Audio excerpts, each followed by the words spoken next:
ஓடி உரைத்திடுங்கள்.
மரங்களை வெட்டி என் ஆலயத்தை கட்டுங்கள்.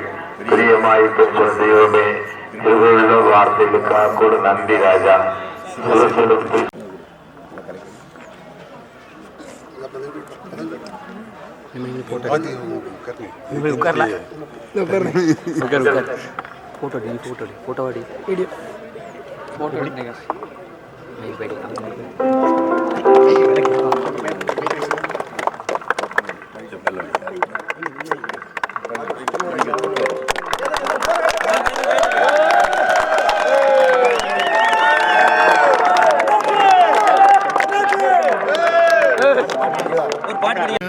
மகிழ்ந்திருப்பே எல்லா துயரம் பறந்திருப்பே.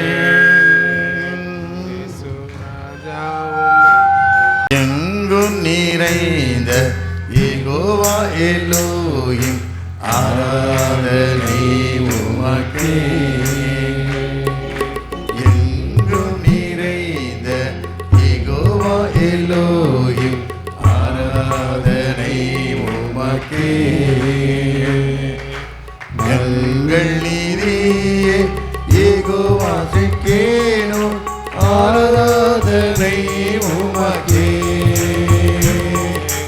எங்கள் நீதியே யெகோவா செக்கேனோ, ஆராதனை உமக்கே.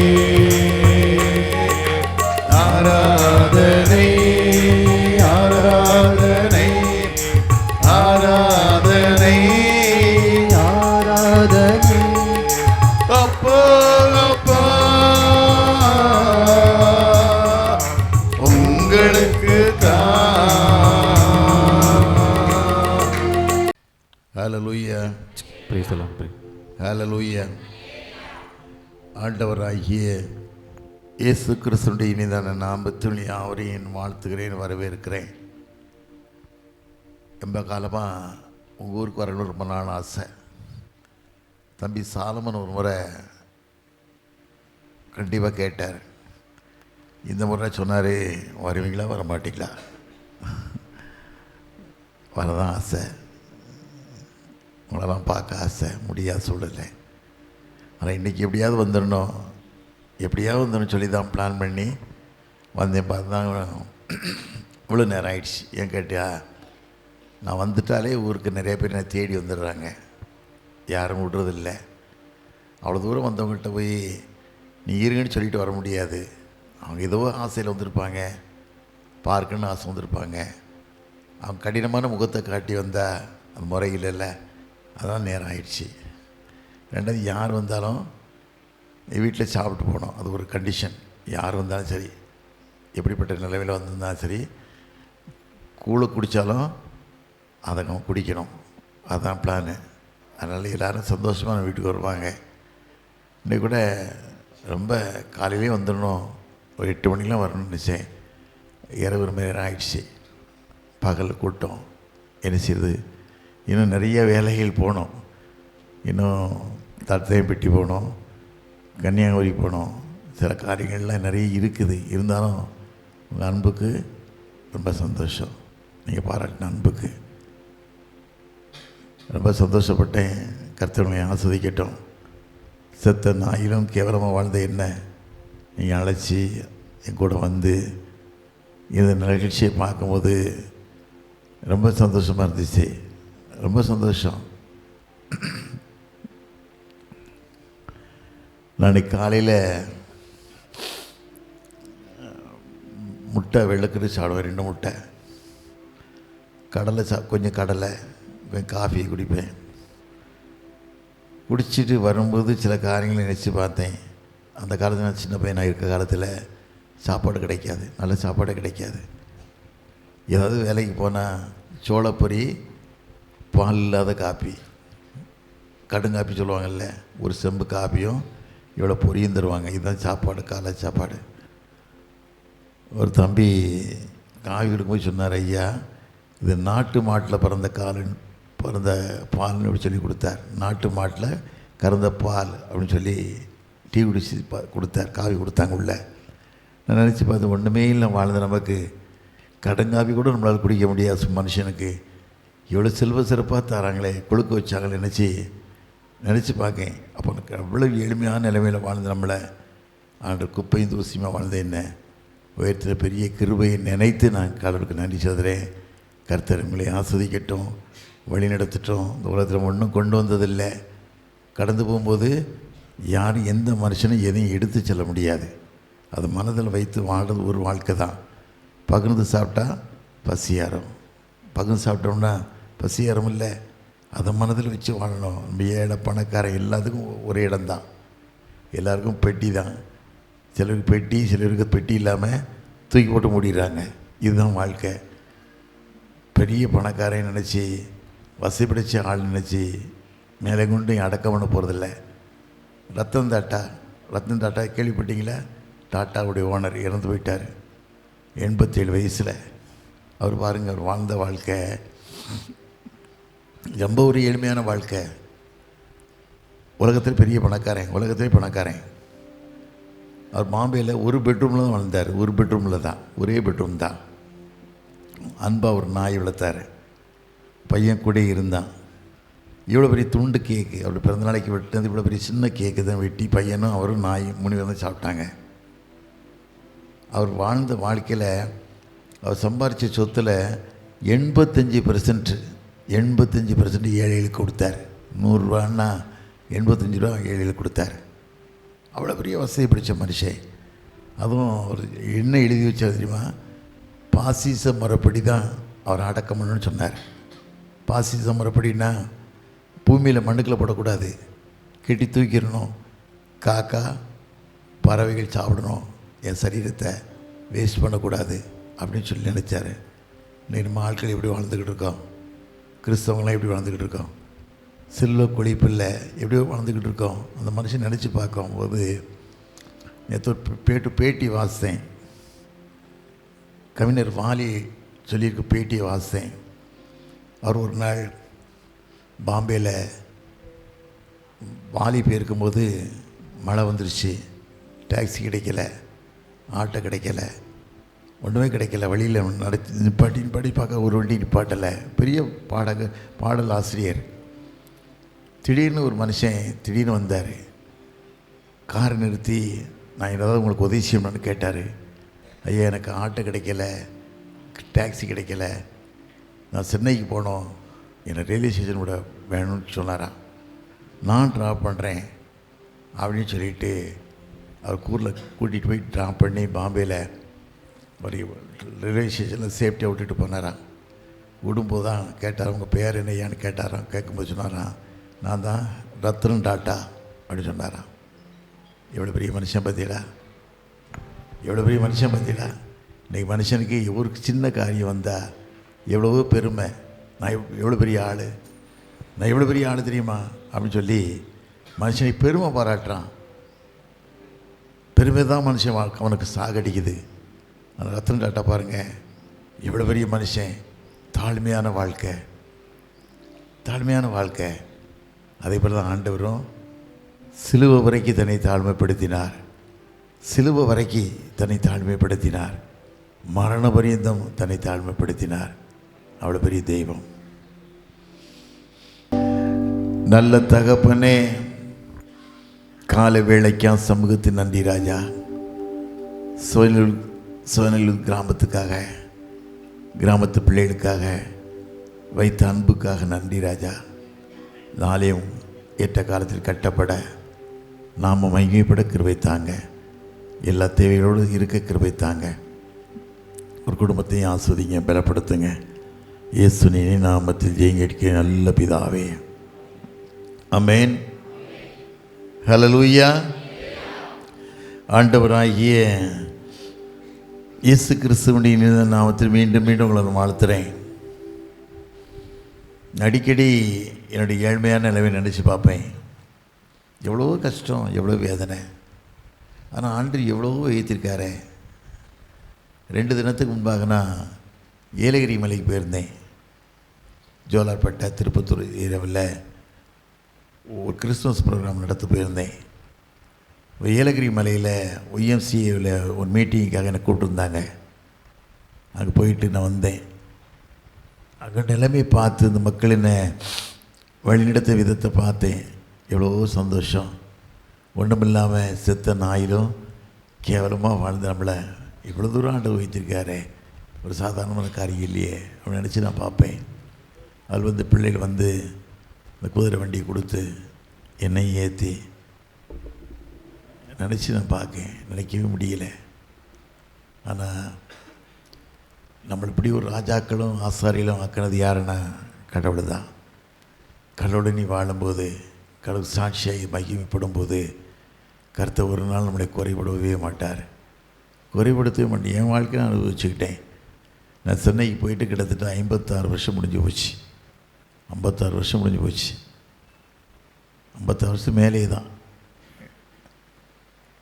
ஒன்றுமில்லாமல் போனேன், செருப்பு கிடையாது, நல்ல ட்ரௌசர் கிடையாது, நல்ல சாப்பாடு கிடையாது.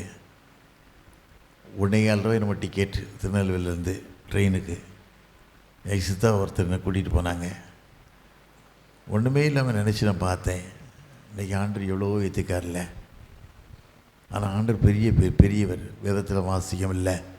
ஆதியாகமம் 28:15 வாசித்து பார்த்தீங்கன்னா, நான் உன்னோடு கூட இருந்து போக விடமெல்லாம் உன்னை காத்து இந்த தேசத்துக்கு நான் உன்னை திரும்பி வர பண்ணுவேன்னு சொல்லி யாக்கோபுக்கு ஆண்டவர் வாக்கு கொடுத்தார். அந்த வார்த்தையை யாக்கோபு பிடிச்சிக்கிட்டான். பிடிச்சது மாத்திரமில்லை, ஆண்டோட ஒப்பந்தம் பண்ணான்.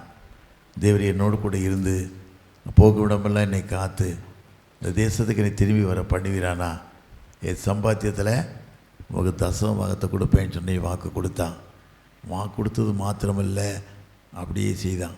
கடவுள் சாட்சியுள்ள மகனாய் வாழ்ந்தான், மகிமை செலுத்தக்கூடிய மகனாய் வாழ்ந்தான். அது மாத்திரமில்லை, ரொம்ப கஷ்டமான சூழ்நிலையில் போகிறான். தகப்பனுடைய வார்த்தைக்கு, தாய் ரெபேக்காளுடைய வார்த்தைக்கு கீழ்ப்படிஞ்சு தன் மாமனாய் வீட்டுக்கு, லாபான் வீட்டுக்கு போகிறான். ஒன்றுமே கிடையாது. கையில் ஒரு கம்பு, சின்ன கோல், ஒரு வேஷ்டி, ஒரு கோமணம் கட்டியிருப்பான் தான். வேறு ஒன்றும் மட்டும் கிடையாது. 128 கிலோமீட்டர் தூரம் நடந்து போனோம். எத்தனை விஷப்பூச்சிகள், எத்தனை மிருகங்கள், அவை மத்தியில் எவ்வளோ கஷ்டத்தோடு போகிறான். ஆனால் ஆண்டவர் பாருங்க, என் கூட இருந்தார், கூட இருந்து வழி நடத்தினார். பாரத்துக்கேறும் படிகள் போலவே என் பாதை தோன்ற பண்ணுமையா தேவனே. பரத்துக்கேறும் படிகள் போலவே என் பாதை தோன்ற பண்ணுமையா இன்றன் தேவனே. கிருபையாக நீர் எனக்கு தருவதெல்லாம் உமதன்பை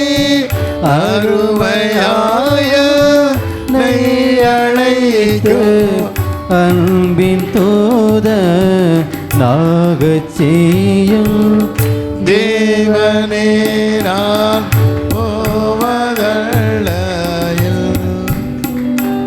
ஏனும் நெருங்கி சேர்வதேன் ஆவல் பூமியில்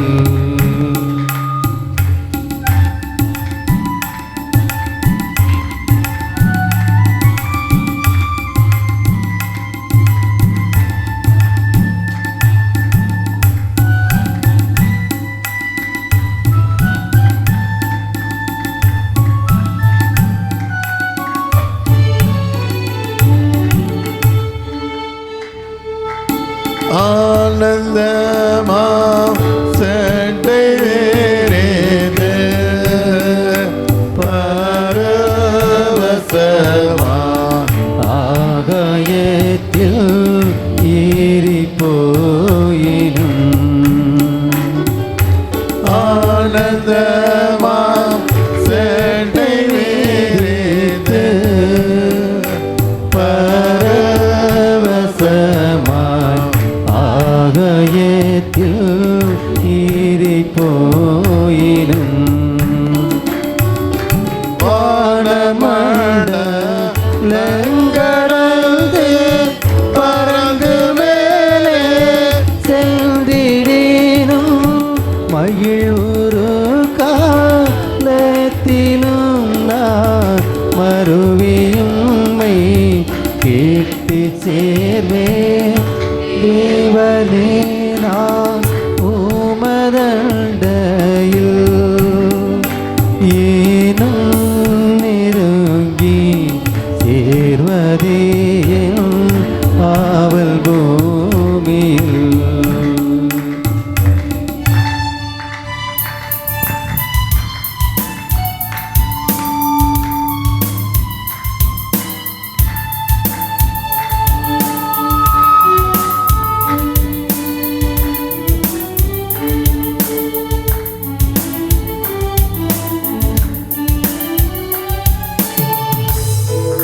சேர்வதே ஆவல் பூமியில்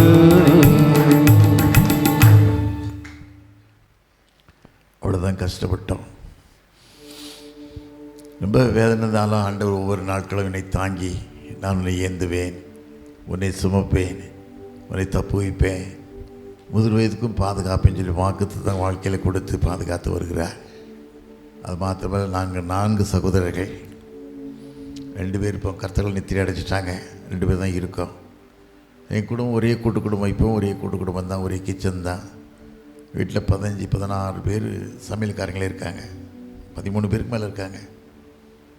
ஒரே சாப்பாடு தான், எத்தனை பேர் எப்போயாவது சாப்பிடலாம், அவ்வளோ வசதியான தந்திருக்கார். நான் நினச்சி நான் பார்ப்பேன் ஒவ்வொரு நாட்களும். இந்த பிள்ளைகள் இந்த ஆலயத்துக்கு ஃபவுண்டேஷன் போடும்போது கூடும்போது சொன்னாங்க, ஐயா போட்டுருவோமான்னாங்க. போட்டுருவோன்னு சொன்னேன். மக்கள் சரியில்லாமல் இருக்காங்க.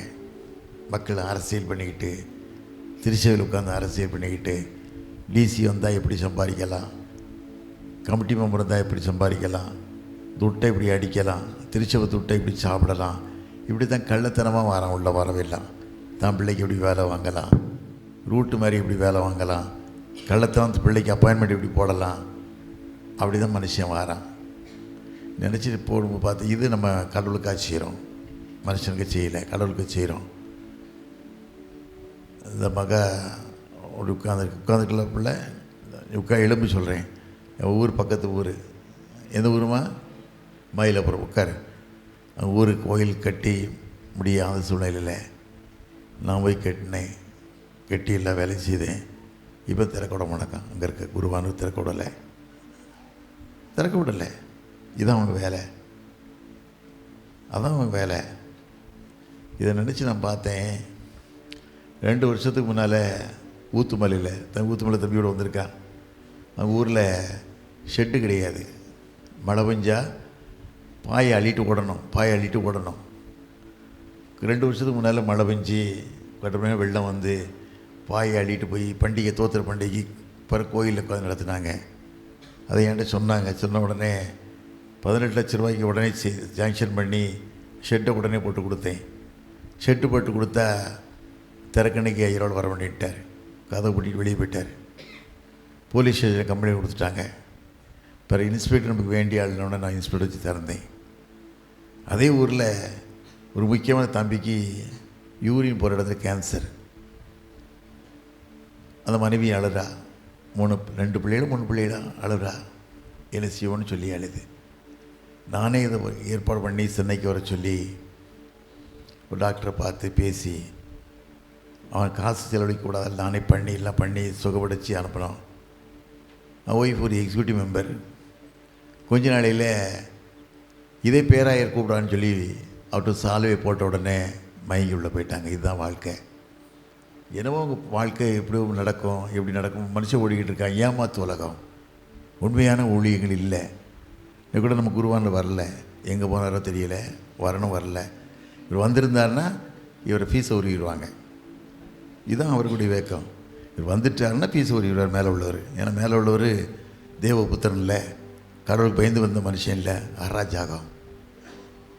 இன்னைக்கு பாருங்கள் 24 திருமண்டலம் உண்மையான ஊழியர்கள் இல்லை.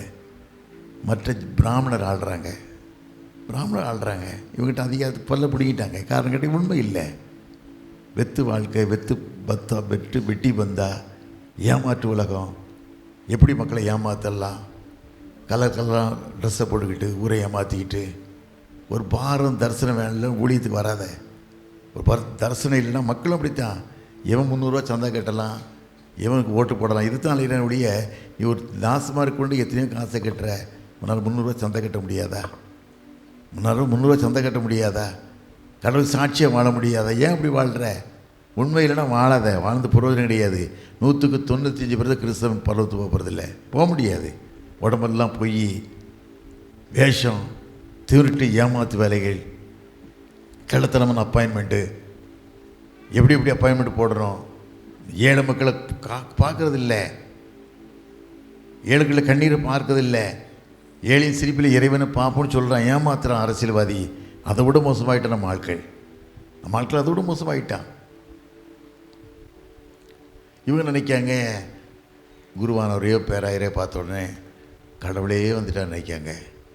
கடவுள் மாற்று உருவில் பொய் உருவில் வராங்கன்னு தெரியல. ஊரில் ஏமாத்துக்கு போஷம் போட்டு வராங்கன்னு தெரியல. கடவுள் பிரியமாக வாழணும். ஒரு வாழ்க்கை தான். இந்த ஒரு வாழ்க்கை கடவுள் பிரியமாக வாழணும். உண்மை இல்லாமல் மனுஷன் வாழக்கூடாது. வேதத்தில் வாசிக்கும் போது நீதிமொழியில் 28-20 வாசித்து பார்த்தீங்கன்னா உண்மையுள்ள மனுஷன் பரிவரமான ஆசீர்வாதத்தை பெறுவான், ஐஸ்வர்யவான் தீவிக்கணும், ஆக்கிரைக்கு தப்பான். இதுதான் வாழ்க்கை.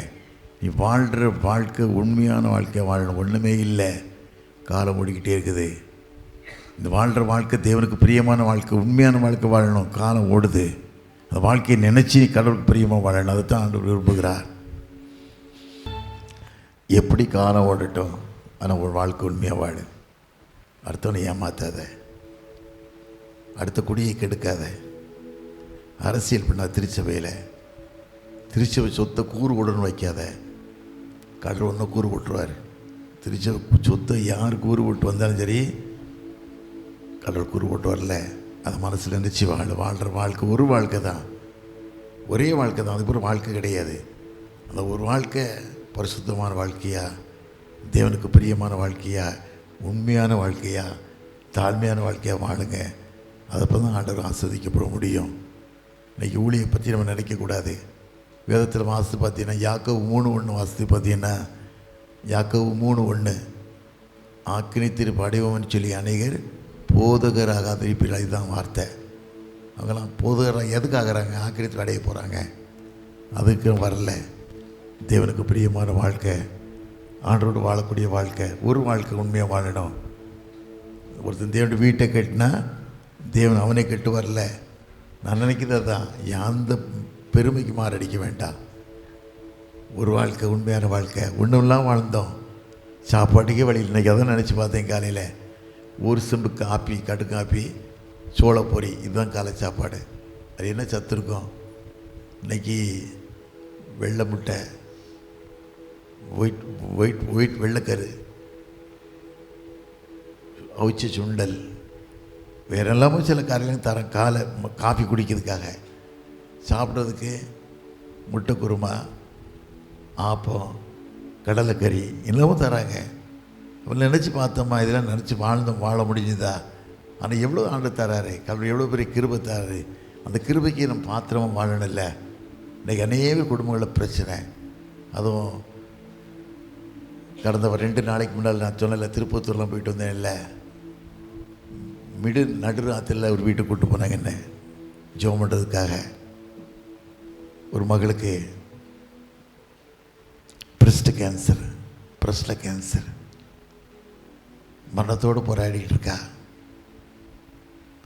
புருஷன் ரொம்ப நல்ல மனுஷன், குடிக்காத மனுஷன், பிள்ளைகள் சின்ன பிள்ளைகள். அந்த புருஷன் அழுகையை பார்க்கும்போது இருதயமே நொறுக்கமாக இருந்தது, எனக்கு வேதனையாக இருந்தது. இவ்வளோ அன்பான புருஷனுக்கு மனைவிக்கு இப்படி ஒரு கஷ்டமா, வாழ்க்கையில் இவ்வளோ கஷ்டமா நினச்சி பார்த்து 38 வருஷம் பற்றி படுத்திருக்கான் பெதஸ்தா குளத்தில். வேதத்தில் வாசிக்கும்ல, யோவான் 5ஆம் அதிகாரத்தை வாசிக்கும் போது எருசலேமில் ஆட்டு வாசல் நிறைய ஒரு மண்டபம் இருக்குது, 5 மண்டபம் அங்கே உண்டு. பெதஸ்தா குளம் ஒரு குளம் இருக்குது. குளத்தில் மனுஷன் 38 வருஷமாக படுத்திருக்கான். ஏன்னா அந்த குளம் கலக்கப்படும் போது எப்படிப்பட்ட வியாதி உள்ளவனாக இருந்தாலும் யார் முதல்ல அது இறங்குறானோ அவனுக்கு சோகமாயிடும். அந்த நம்பிக்கையில் படுத்திருக்கான். 38 வருஷம் படுத்திருக்கான்.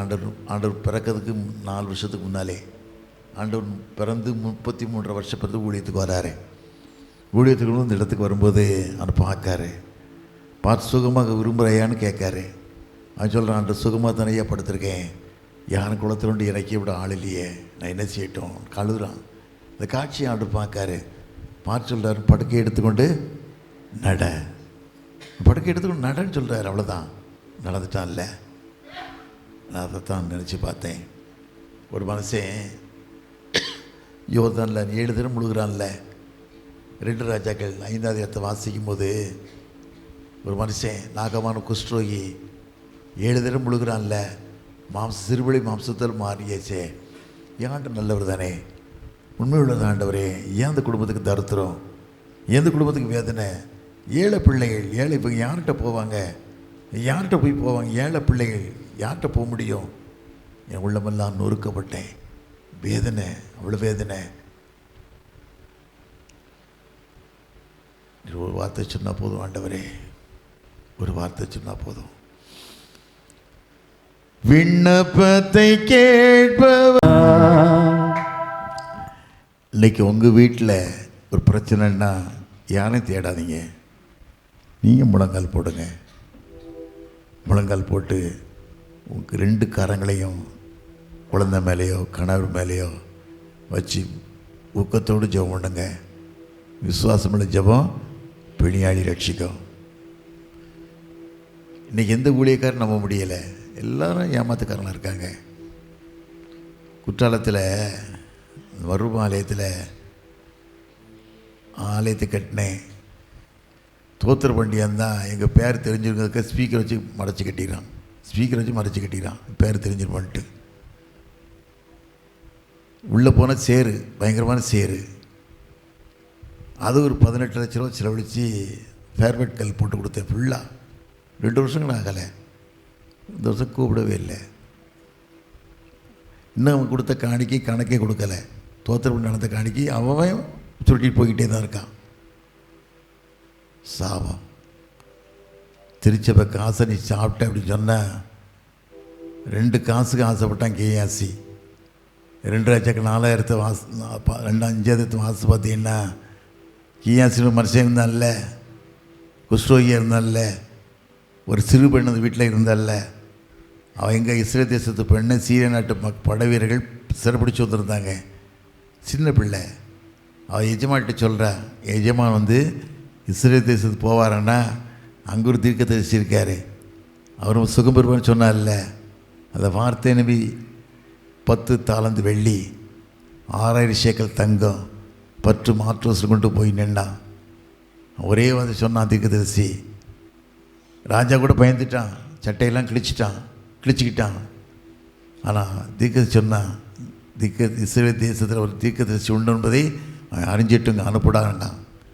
ஒரே மாதிரி சொன்னான். இருந்தாலும் 7 தடவை முழுகுனான்ல, முழு சோம்பு பிடிச்சான்ல, ஆனால் அவன்கிட்ட இந்த வேலைக்காரன் கேஆர்சி ஆசைப்பட்டு ஓடி போய் அவன்கிட்ட ஒரு தாளந்து வெள்ளியை கேவலமாக வாங்கினான். சந்ததி குஷ்டரோகியாக மாறினான்.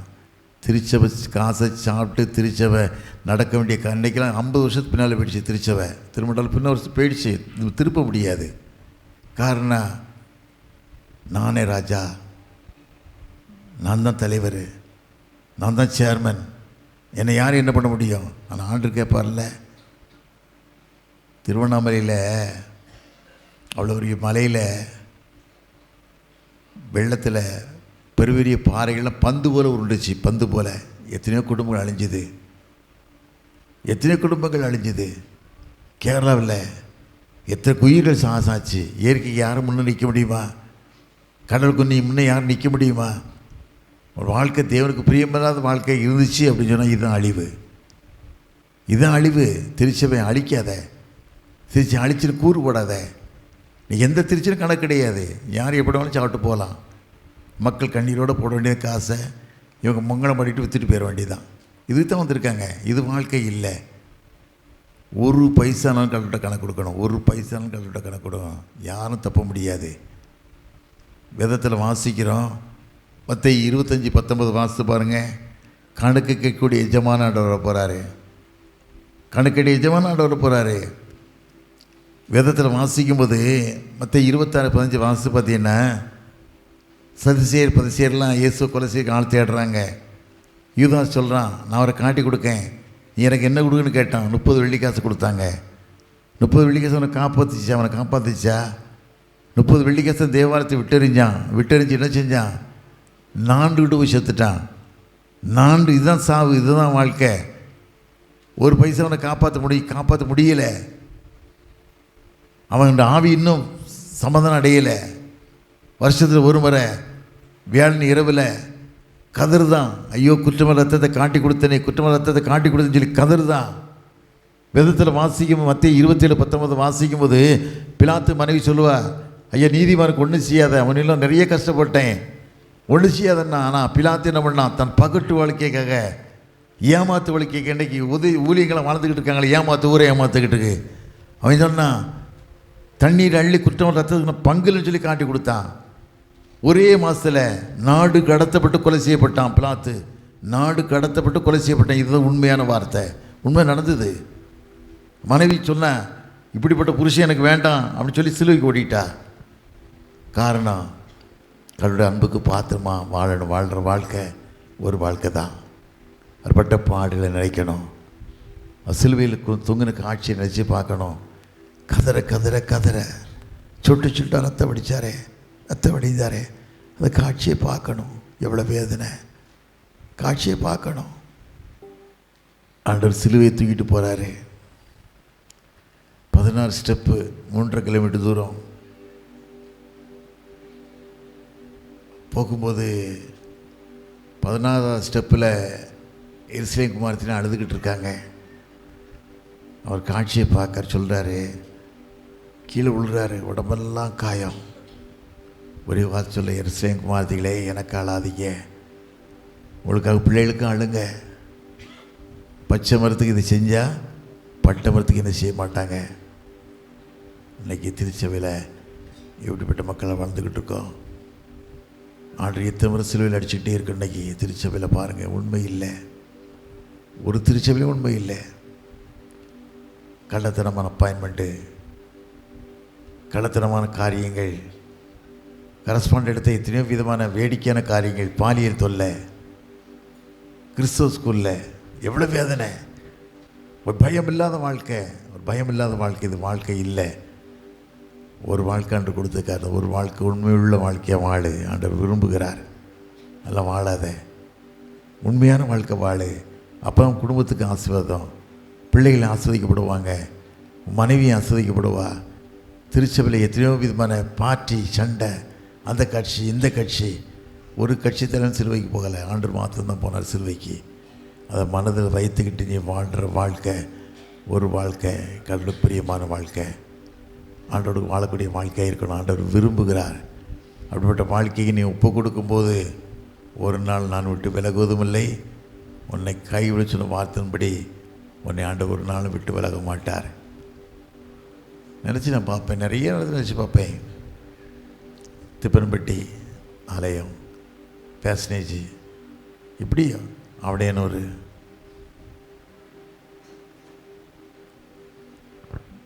கீழே மாதாவரம் ஐயா வந்திருக்காரு.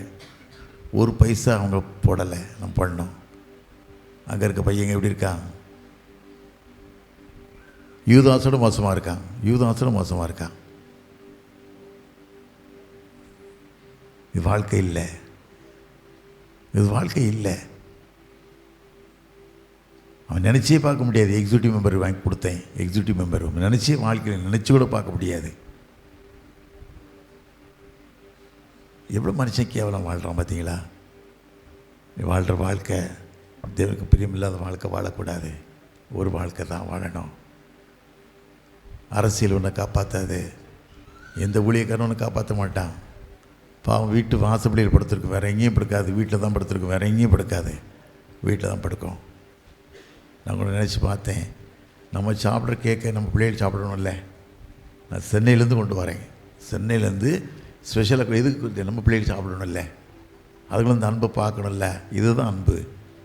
இதை விட்டுட்டு சும்மா ஏதோ தனக்கு முன்னே வாழக்கூடாதுல்ல. அதனால் உண்மையாக வாழுங்க. தலையில் தாழ்த்தி ஜெபமா நோக்கி பார்க்கலாமா? ஆண்டவரே, கரம் கொடுக்கிற ராஜான்னு கேட்கலாமா? கடை கொடுக்கிற ராஜான்னு கேட்கலாமா? கடை கொடுக்கிற ராஜான்னு கேட்கலாமா? ஆர்டர் கேட்கலாமா? ஆலயத்துக்கு ஃபவுண்டேஷன் போட்டாச்சு. இப்போமே ஜெபம் ஆரம்பிச்சிருங்க. சீக்கிரம் முடியணும் வேலை. யாரையும் எதிர்பார்க்க வேண்டாம். கடவுளை மாத்திரம் பார்த்தா போதும். என்ன இந்த பக்கம் ஆசீர்வாதபுரம், கடையம், கானாவூர் எல்லாம் நம்ம ஆலயம் தான் கட்டினோம். ஒன்றும் பிரச்சனை இல்லை. நம்ம கடவுள் நம்மளை பார்க்கறல, இவங்க யாரையும் பார்க்கறதில்ல. எத்தனை விதமான காரியங்களை செய்கிறோம், கடவுளுக்கு செய்கிறோம். கடவுள் நம்ம பார்க்காரு. ஒன்றும் இல்லாமல் வாழ்ந்தோம். தருத்தரமாக சாப்பாட்டுக்கே வழி இல்லாமல் யாராவது இட்லி கொடுத்தா பாக்கெட் வச்சு சாப்பிட்டோம், யாராவது தோசை ஊனா பாக்கெட் வச்சு சாப்பிட்டோம். அவ்வளோ தரத்தரமாக வாழ்ந்தோம். கட்டாத வீடு, நட்டாத திராட்சை தோட்டம், வெட்டாத நீர் விட்டான்னு தந்திருக்காருல்ல. என்ன எவ்வளோ வசதி தந்திருக்காருல்ல. அப்போ ஆண்டவர் பெரியவர் இல்லை, இவங்கள போய் ஏமாத்துக்காரில் இல்லை. இன்றைக்கி ஏமாத்துக்காரில். இன்றைக்கி பாருங்கள் பாவம், இந்த தம்பி ஊழியக்கார் குருவானி எனக்கு சொந்தக்கார், என் சொந்தக்கார் இருந்தாலும் என்ன செய்ய முடியும்? பாவம், அந்த சர்வாதிகாரிக்கு பயப்படுத்த வேண்டியிருக்கு. அதில் காயத்தை உருவிடுவான். எவ்வளோ சில காரியம் நடக்கும்ல, அது மாதிரி நினைக்கக்கூடாது. நம்ம ஆண்டவர் மாத்திரம்தான் பார்க்கணும். கடவுளை மாத்திரம் பாருங்கள், உண்மையாக வாழுங்க. நல்ல மக்களை தேர்வு செய்துங்க. பரிசுத்தம் உள்ள மக்களை தேர்வுங்க. பரிசுத்தம் தான் தேசத்தை ஆள முடியும். பரிசுத்தம் இல்லாமல் யாரும் தேவனை தரிசிக்கவே முடியாது. 1 Corinthians 3:17 வாசித்து பார்த்தீங்கன்னா, நீங்களே தேவனுடைய ஆலயமாக இருக்கீங்க. ஒருவன் தேவனுடைய ஆலயத்தை கெடுத்தால் தேவன் அவனுக்கு கெடுப்பார். இது மட்டும் மனசில் வைங்க. ஜெபம் இல்லாமா கற்று நோக்கி பார்க்கலாம். கர்த்தாவே, கரம் கூட இருக்கட்டும் ராஜனை கேட்கலாமா? அதிகமாக நேசிக்கிற நல்ல ஆண்டவரே, இவர்களை பாதுகாத்து வழியெடுத்த கிருபைக்கு நன்றி ராஜா. நீங்கள் மறைச்சி வெளிப்பட்டீங்க. மக்களுடைய வாழ்வு மாறட்டும், தரித்திரங்கள் மாறட்டும், கஷ்டங்கள் மாறட்டும், பலவீனத்தை எடுத்து போடுங்க. கிருபை சூழ்ந்து கொள்ளட்டும், வழி நடத்துங்க. இயேசுவின் நாமத்தில் ஜெயிக்கும் நல்ல பிதாவே. ஆமென், ஆமென்.